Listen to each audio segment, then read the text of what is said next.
Okay, this video, kind of same thing in the series of the Sam Cyberface mixer. This one's a little bit more complicated. This one we are going to uh, add in our own customized assets. So first thing I'm doing is, I have just a massive amount of customized assets, and I'm going to drop them into this assets archive folder. So if you don't know where that's at, it's basically wherever you installed it on your computer, right? And mine, you can kind of see the address there. It's in the app data local programs, Cyberface Mixer. It's you're gonna put everything in. If you don't know, just bring up like where you installed it. You can kind of go to properties real quick, and it'll give you an address right there. Hey, it starts in where it shows you exactly where the files are at. You can punch that into your file explorer. You can find exactly where the files are. Uh, for me, I'm already there, so I just show it. I'm gonna go into the assets folders. This is broken out. It's all the bodies, all the different skin types. It's body, face, hair, all separated into the folders.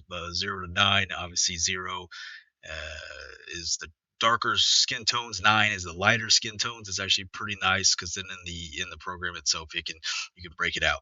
What I'm doing is I have cyber faces that I've created in the past. I want some of those body types in here.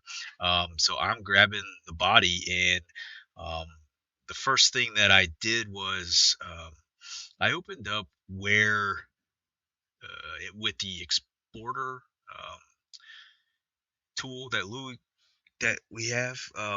And I looked up the skin tone, right? I know it's skin tone 7. You kind of see that in the background there, but I looked it up. I want to see what the default one was for that number because I want to override it. I don't want two of them in there in different folders and get confused which one's which. So I went and looked at what the base game calls that skin tone in the appearance file, and then I am going to drop those in, right? So here I've got a bunch of fictionals that I've made that have some decent face textures to them.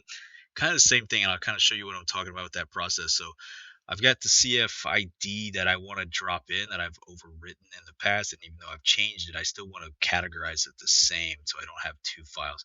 And then here you can see I am, you know, we're going to override Ryan Rollins. And at first I go, oh, I'm going to put it where I think he's a skin tone 5. And that's when I say to myself, I don't really want to do that because then I would have two of the same ID numbers in there under different skin tone files.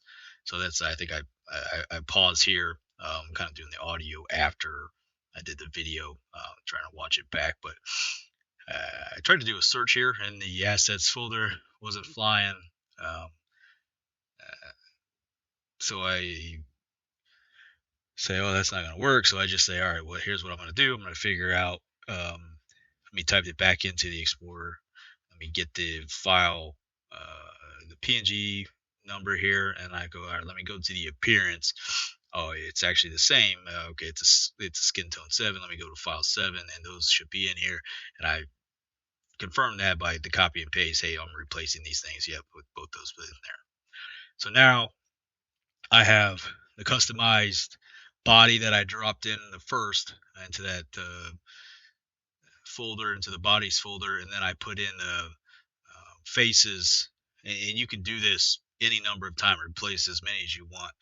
I think I'm here. I'm just trying to find somebody. I'm going to say, hey, here's a good person. It's just a random roster that we have.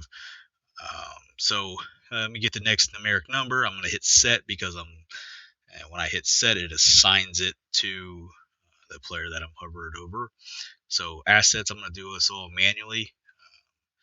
And I'm going to select that first custom body type that I had put in, which actually was first solo ball. That I tried to type solo, didn't pop up, but the number's there. Face, I created a custom number, custom face, but there's two of them there. We're going to grab the right one. Um, Hair, this is where you get creative. Find what you're looking for, either know it or just go with what you feel.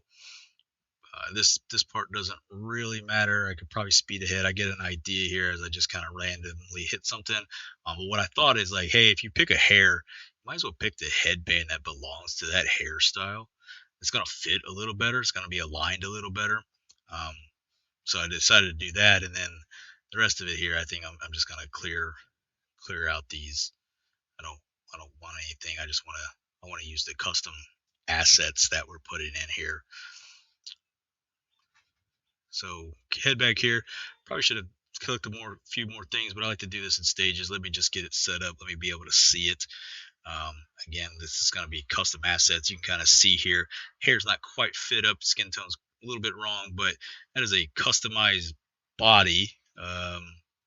Not the greatest work I've ever done, but something I just wanted to show that is possible.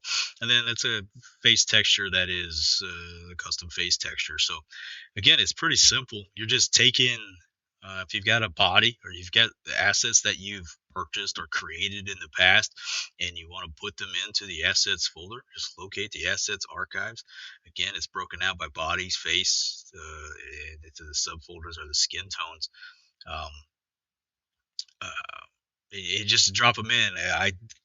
I would go back to whatever that you're dropping in. If you've overwritten something in the past and changed it drastically, go and find where that source is at so that you don't have multiples. You guys saw there. I'm just getting the skin tone cleaned up. This tool is super simple. I've done nothing here other than the work that I've done in the past. But if you have these things, uh, it shows how easy it is to just throw them in. Now, just showcasing the edit body feature, which I think is pretty cool. Opens it right up um, into a Blender version, and everything's loaded. It's ready to rock and roll. So you can just come in through here, and I'll speed through some of this here because it's tedious to watch me do this, but just editing and mixing, and I'm gonna tweak these things and get them to align.